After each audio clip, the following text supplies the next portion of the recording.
Ya siku hii leo, na ninataka niwe na nafasi ya kulinena neno la Mwenyezi Mungu katika kitabu cha Waamuzi. Waamuzi ni kitabu cha Judges kwa lugha ya Kizungu. Kitabu cha Judges chapter 6, na tunasoma mstari ule wa 2 mpaka mstari wa 6.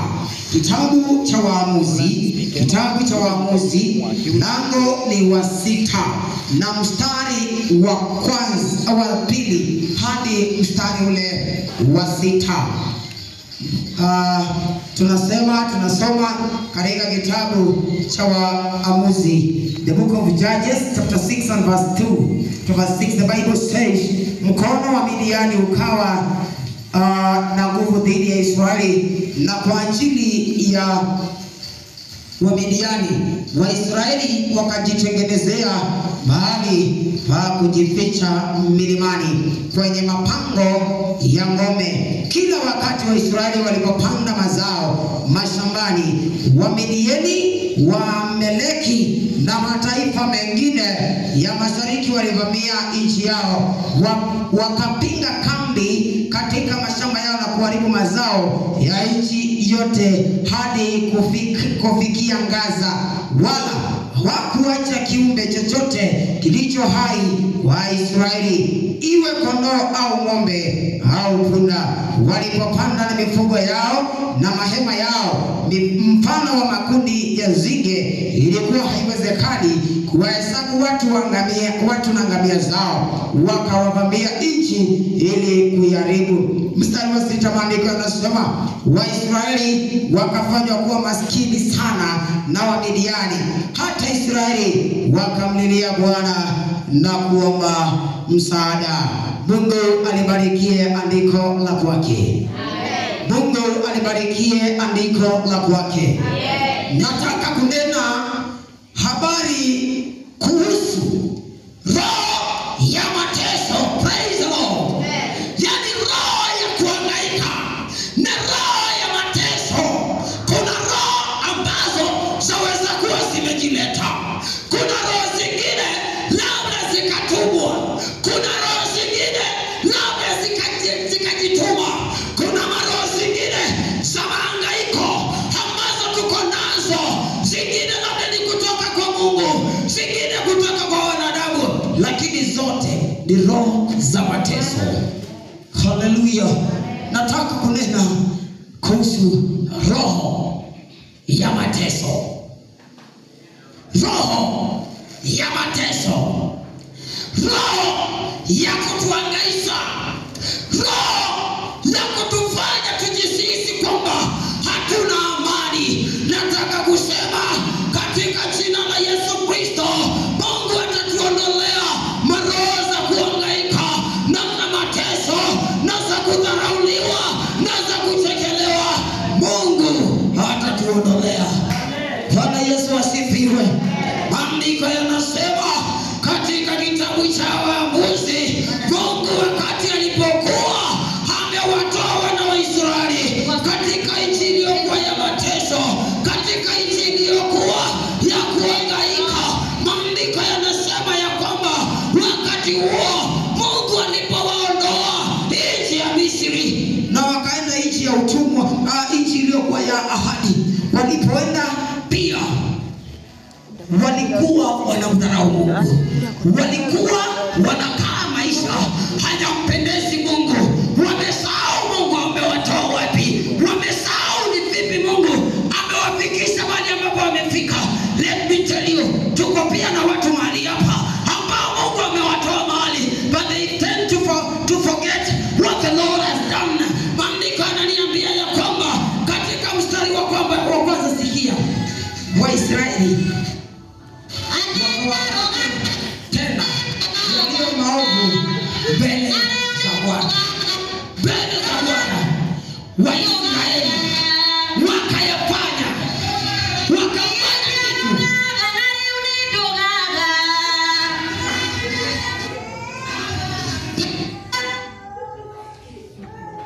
Thank you. Wakati wana wa Israeli walitolewa na Mungu nchi ya utumwa, maandiko yananiambia kwamba waliendelea na kumkosea Mungu, waliendelea na kukaa maisha yaliyomuudhi Mungu, na ndio Mungu akawaweka wana wa Israeli katika mikono ya Wamidiani, watu waliowatesa.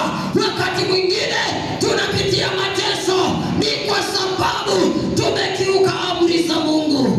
Hiyo hakuna mtu atasema amen. Naomba nimsaidie amen. Sababu tumekataa, tumekiuka amri za Mungu, nasi tutaendelea na kukaa maisha ya mateso kwa sababu tumekiuka amri za Mungu. Bwana Yesu na asifiwe sana.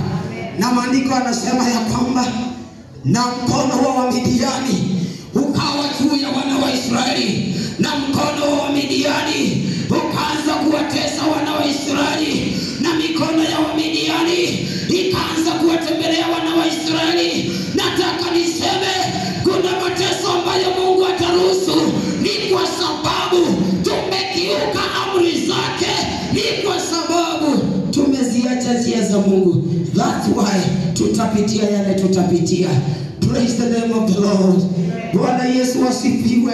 Lakini leo nimekuja nikutie nguvu na nikuambia ya kwamba Mungu anaweza akakutoa katika mikono ya watesi wako.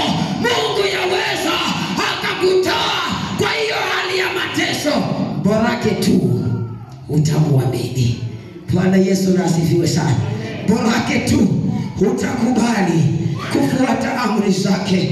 The Bible says kila wakati wana wa Israeli wakipanda vyakula na wakiwa wakati wa kuvuna, basi wale maadui ambao walikuwa wanaenda kuvamia mashamba yao, ikikaribia ni wakati wa mavuno, ikikaribia ni wakati wa kupata walichopanda, maandiko yanasema wahalifu, sikia, wakati uko karibu kupata kile chako, when you are almost there, adui anakuja anakunyang'anya. Wakati wewe uko karibu kufikia baraka zako, roho ya mateso. Mwambie mwenzako nimekataa roho ya mateso. Mwambie mwenzako nimekataa roho ya mateso. The Bible says wakati ambapo wanakaribia kuvuna, wahalifu wao, maadui zao Wamidiani wanatoka kwao, wanaenda kwa wana wa Israeli, wanaenda wanachukua vile vyao walivyopanda, na hiyo ni roho ya mateso. Nataka niseme ya kwamba hata wakati walipokuwa wakifika, walikuwa wanawaua. Hello. Walikuwa wanafika na wanawaibia, wanafika na wanachinja wale ndama zao na wale mbuzi zao ambao wamezaliwa. Hiyo ni roho ya mateso. And today nimekuja nikutenganishe na roho ya mateso. Bwana Yesu asifiwe. Yani wakati wanakaribia kuvuna, wakati ng'ombe yako imekaribia hata kujifungua, ndio adui anakuja na anaiba kile chako kizuri. Wakati tu watoto wako wanaenda kufaulu, ndio adui anakuja na anaiba kilicho kizuri. Wakati umemaliza tu kusomesha, ndio mtoto wako anaingiwa na kichwa ngumu. Hiyo ni roho ya mateso. Ninaomba nikutenganishe nayo. Bwana Yesu asifiwe. Wangapi wanasema mimi sitaki roho ya mateso? Wangapi wanasema sitaki roho ya mateso? Maana wakati umekaribia baraka zako, ndipo shetani anakuja. Wakati mwezi umeisha, umepata kamshahara kako, ndio shetani anakuja na magonjwa, ndio shetani anakuja, ndio mateso yanakuja. Katika jina la Yesu Kristo, hayo mateso hayana mamlaka tena. Ninasema hayo mateso, huyo adui ambaye amezoea when it is my deal, anatembea anakuja kwangu, nimemkataa katika jina la Yesu Kristo. Ambaye ukuja na kukuibia, ambaye ukuja na kuchukua vitu zako, ambaye ukuja na kukutenganisha na raha yako. Wakati tu umeanza kuinuka, jamani, ukakuta kanagongwa chini kanarudi. Wakati unataka kusonga mbele, mtu anakukanyagia kiatu. Nataka niseme hiyo roho haina mamlaka katika maisha yetu. Bwana Yesu asifiwe sana. Mungu alipotuma, the Bible says, akasema, for I know the plans that I have for you, declares the Lord. Mungu ana mawazo mema, ni kwa ajili yetu, ni shetani tu, ni mambo ya shetani tu, ni mambo ya kutuletea kuhangaika. Nimehangaika na nimehangaika ya kutosha. Hiyo imetosha. It is enough. Ile kulia tumelia imetosha. Ile mateso tumepitia imetosha. Ile kuchekelewa tumechekelewa imetosha. Wamidiani hawana nguvu tena. Maadui hawana nguvu tena. Roho ya mateso haina nguvu tena kwetu. Maandiko yanasema katika kitabu cha Nahumu 1:9. Kitabu cha Nahumu mlango wa kwanza mstari wa 9. Shauri mbaya lolote wapangalo dhidi ya Bwana yeye atalikomesha. Taabu haitatokea mara ya pili. Bwana Yesu asifiwe. Taabu haitatokea mara ya pili. Watoseke na ile raha yangu walichukua. Watoseke na ile maendeleo yangu walichukua. Watoseke na watoto wangu vile wamewatesa. Lakini sasa niseme mara ya pili hiyo itatokea katika jina la Yesu Kristo. Mara ya pili hiyo itatokea. Bwana Yesu asifiwe. Kile ambacho kimetokea hakitatokea tena. Kitabu cha Kutoka 14 maandiko yanasema, na hao maadui unaowaona nayo mateso ambayo mmekutana nayo, na hiyo mahangaiko ambayo mmekutana nayo, hamtakutana nayo tena. Bwana Yesu asifiwe. Na hiyo machozi, na hiyo mahangaiko, kukaa bila amani, it is enough. The Lord in heaven is giving us back kile ambacho kilipotea. Mungu anaturejeshea, na roho ya mateso haitatokea mara ya pili, na roho ya kuhangaika, na roho ya kuchekelewa nasema itatokea mara ya pili. Bwana Yesu asifiwe tena. Ninaomba nikutenganishe wewe na roho ya mateso.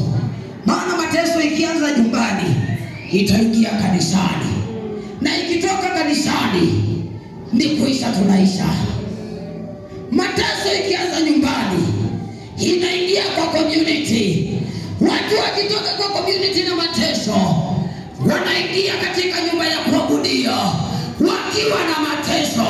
Mtu ambaye anaumia moyo wake, neno hili haliwezi likaingia.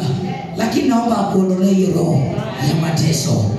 Bwana Yesu asifiwe. Ni nani alisema uwezi endelea? Nani alisema uwezi barikiwa? Nani alisema uwezi inuliwa?